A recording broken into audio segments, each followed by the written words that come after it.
Centenas de olhares se fixavam na estrutura de betão que separa a faixa de Gaza do deserto egípcio. O que deveria ser um fluxo de esperança transformou-se, subitamente, num silêncio ensurdecedor imposto pelas autoridades israelitas. O posto fronteiriço de Rafah, habitualmente um lugar de clamor e movimento, tornou-se o epicentro de uma paralisia burocrática com consequências humanas devastadoras. O movimento que se esperava fluido foi interrompido por uma ordem abrupta, deixando famílias inteiras num limbo geográfico entre a guerra e a sobrevivência. No centro da discórdia, Israel aponta o dedo a uma falha administrativa que soa sentença para quem espera. Segundo as autoridades, a Organização Mundial de Saúde, OMS, falhou gravemente ao não entregar os detalhes de coordenação necessários para que a engrenagem da fronteira pudesse girar nesta fase crítica.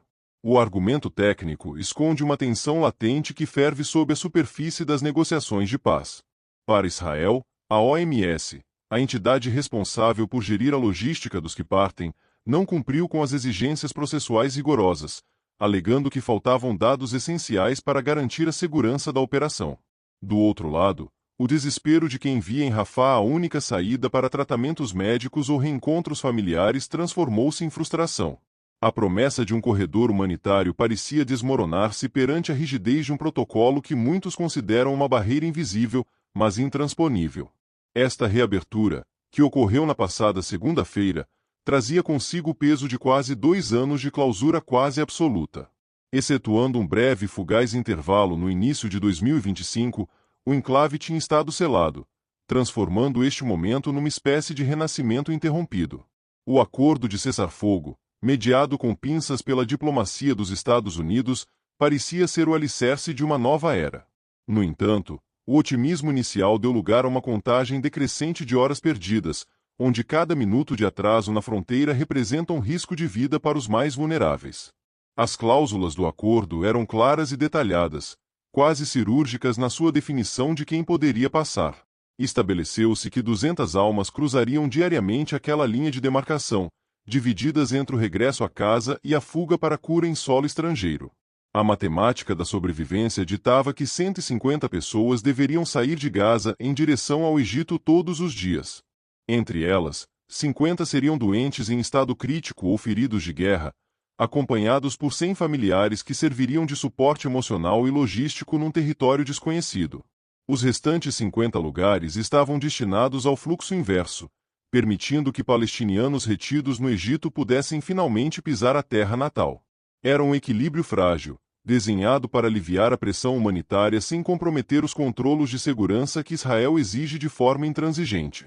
Contudo, a realidade no terreno desenhou um cenário muito mais sombrio do que o papel assinado em Washington sugeria. Desde a reabertura na segunda-feira, o número de pessoas que efetivamente atravessaram a fronteira ficou tragicamente aquém das cotas estabelecidas pelo acordo internacional. Paira um nevoeiro de desinformação sobre os números reais, uma vez que as autoridades israelitas optaram pelo silêncio, recusando-se a divulgar dados oficiais sobre o trânsito humano. Na ausência de transparência, restam apenas as estimativas sombrias e os relatos de quem observa a fronteira. Calcula-se que, entre segunda e terça-feira, apenas 52 pessoas tenham conseguido completar a travessia do Egito para o interior da faixa de Gaza.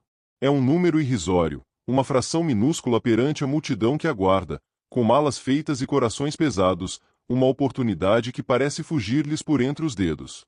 O suspense adensou-se na terça-feira, quando apenas 40 pessoas conseguiram romper a barreira e entrar no enclave.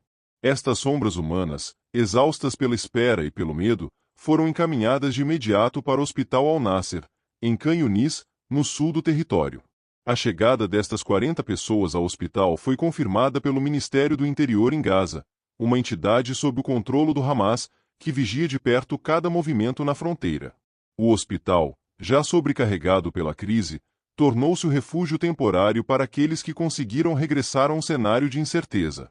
As outras 12 pessoas, que completam o grupo dos 52, tinham conseguido entrar logo na segunda-feira, num breve momento em que as engrenagens de Rafah pareceram funcionar. Desde então, o mecanismo emperrou, deixando a pergunta no ar: o que aconteceu realmente com a coordenação internacional? A OMS encontra-se agora sob fogo cruzado, acusada de negligência burocrática por Israel, enquanto tenta desesperadamente mediar a passagem de casos médicos urgentes. O impasse levanta questões sobre se o problema é meramente administrativo ou se existem camadas políticas mais profundas a bloquear o processo. Enquanto os papéis não chegam e as autorizações não são emitidas, o posto de Rafah permanece como um símbolo de promessas não cumpridas. As luzes da fronteira brilham durante a noite, mas os portões permanecem fechados para a maioria, criando uma atmosfera de vigília constante e angustiante. Para os doentes que esperam a saída, cada hora sem coordenação é uma batalha perdida contra a patologia. O acordo previa que 50 feridos saíssem diariamente, mas o bloqueio de quarta-feira significou que, para muitos, a esperança de tratamento especializado no estrangeiro foi adiada indefinidamente. O governo dos Estados Unidos, como mediador, observa com cautela esta erosão do cessar-fogo. A violação das cotas de passagem ameaça desestabilizar a frágil paz que foi alcançada com tanto esforço, colocando em causa a viabilidade de futuros acordos humanitários na região. No terreno, o Ministério do Interior de Gaza mantém uma postura de alerta, utilizando a entrada de cada novo cidadão como um barômetro da tensão política. A contagem detalhada dos que entram serve como prova da lentidão do processo e como arma de arremesso contra o bloqueio imposto por Israel. A situação em Khan Yunis, onde os repatriados se concentram, reflete o caos de uma sociedade que tenta reconstruir-se enquanto as portas se fecham novamente. O Hospital Al-Nasser tornou-se o termômetro desta crise, recebendo aqueles que o Egito deixou passar, mas que Gaza ainda luta para acolher. A razão processual alegada por Israel é vista por muitos analistas como um eufemismo para um controle mais apertado sobre quem entra e sai. O receio de que o fluxo humanitário possa ser infiltrado ou utilizado para fins não declarados mantém a fronteira num estado de suspeição permanente. A atmosfera em Rafah é de um suspense quase cinematográfico, onde o bater de um portão ou o som de uma carrinha a aproximar-se gera ondas de murmúrios entre a multidão. No entanto, o veredito de quarta-feira foi final. Ninguém passaria até que a OMS resolvesse o enigma burocrático exigido. O contraste entre as 200 pessoas planeadas e a 0 que passaram na quarta-feira sublinha a fragilidade da diplomacia moderna. Um simples detalhe de coordenação, um campo não preenchido ou um e-mail não enviado pode interromper o destino de centenas de famílias em busca de alívio. O mundo aguarda agora que as próximas 24 horas tragam uma resolução para este nó górdio.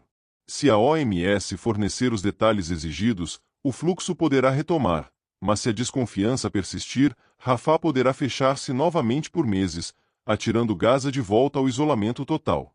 O cenário na faixa de Gaza atingiu um novo patamar de gravidade nesta quarta-feira, quando uma série de ofensivas coordenadas por forças israelenses resultou na morte de, no mínimo, 21 cidadãos palestinos em diferentes pontos do enclave. Este episódio ocorre em um momento de extrema fragilidade diplomática, desafiando as expectativas de redução de danos que teoricamente acompanhariam as negociações internacionais em curso para a pacificação da região. Os ataques foram caracterizados pelo uso pesado de artilharia de tanques e incursões aéreas precisas, que atingiram áreas densamente povoadas, resultando em um rastro de destruição que dificulta até mesmo o trabalho de resgate das equipes de emergência. A natureza súbita dessas operações militares pegou a população civil em momentos de vulnerabilidade, transformando o que deveria ser um período de relativa calma em um cenário de caos e luto generalizado. Além da perda imediata de vidas, o governo de Israel tomou a decisão estratégica de suspender integralmente o trânsito de pacientes e feridos graves através da passagem de Rafah, que serve como a principal artéria de evacuação médica. Essa interrupção no fluxo de pessoas pela fronteira com o Egito isola ainda mais os enfermos que dependem de tratamentos complexos e cirurgias de emergência indisponíveis dentro do território devastado. A comunidade médica local, representada pela voz do Dr. Muhammad Abu Salmiya, diretor do complexo hospitalar Al-Shifa, confirmou que o perfil das vítimas é majoritariamente composto por não combatentes, evidenciando o alto custo humano da operação.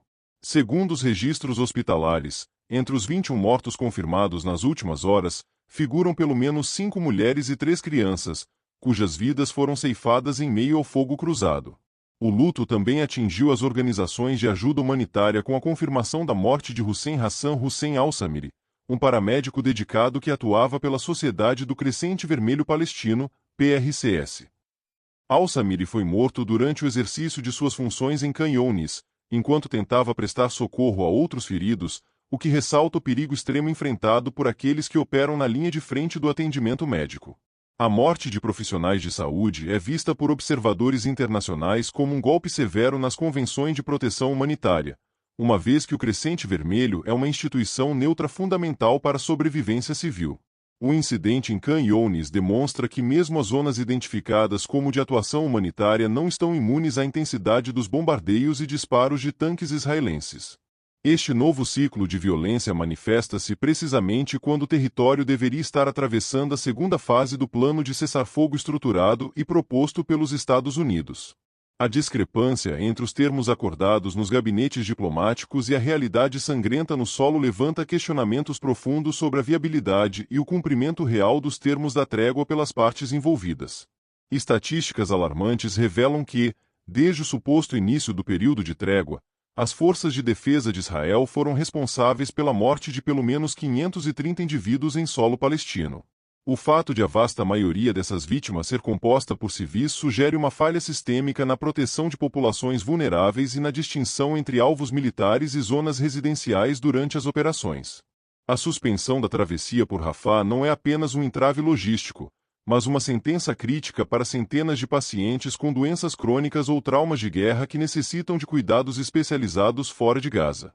Com os hospitais locais operando muito além da sua capacidade e com escassez de suprimentos básicos, a fronteira de Rafah representava a última esperança de sobrevivência para muitos. A dinâmica dos ataques desta quarta-feira sugere uma intensificação das operações terrestres, com tanques avançando sobre posições que anteriormente eram consideradas refúgios para famílias deslocadas. O estrondo das explosões e o colapso de estruturas residenciais criaram um ambiente de terror psicológico que se soma à destruição física já onipresente em toda a extensão da faixa de Gaza. O Dr. Abu Salmiya reiterou que o sistema de saúde está em um ponto de ruptura total, onde a triagem de feridos se torna uma tarefa impossível diante do volume de corpos que chegam às unidades de saúde. A morte de crianças e mulheres nos bombardeios recentes serve como um lembrete doloroso de que a guerra não poupa os estratos mais frágeis da sociedade, independentemente de negociações de paz paralelas. A perda de Hussein al-Samiri, o paramédico do Crescente Vermelho, gerou uma onda de indignação entre seus colegas, que agora temem por suas próprias vidas ao sair para resgates em campo aberto. A proteção conferida por uniformes e emblemas de ajuda humanitária parece estar se dissolvendo sob a intensidade das táticas militares empregadas nas últimas incursões em Khan Younis. No plano internacional, a continuidade dessas mortes durante a fase de cessar-fogo coloca em xeque a autoridade dos mediadores e a eficácia das pressões externas sobre o governo israelense. A administração norte-americana, que patrocinou a proposta de trégua, enfrenta agora o desafio de explicar por que os números de baixas continuam a subir de forma tão drástica em um período de suposta pausa. Analistas apontam que a segunda fase do cessar-fogo previa uma redução gradual das hostilidades, mas o que se observa é uma manutenção, ou até um recrudescimento, da força letal aplicada em áreas civis. Esse padrão de comportamento militar sugere que os objetivos operacionais de segurança de Israel estão sendo priorizados em detrimento da estabilidade humanitária prometida nos acordos. A situação em Rafah é particularmente tensa, pois a fronteira é o ponto focal de toda a logística de sobrevivência do sul de Gaza, e seu fechamento para pacientes indica um endurecimento da política de cerco. O bloqueio impede que a ajuda internacional flua com a agilidade necessária e sufoca a possibilidade de transferências médicas que poderiam salvar vidas inocentes. Dentro de Khan Younis, os sobreviventes descrevem cenas de horror absoluto, com escombros bloqueando ruas inteiras e impedindo a passagem de ambulâncias, o que frequentemente resulta em mortes evitáveis por falta de atendimento oportuno. O ataque que vitimou o paramédico al-Samiri ocorreu em um desses corredores de conflito, onde a linha entre a vida e a morte é extremamente tênue para os voluntários.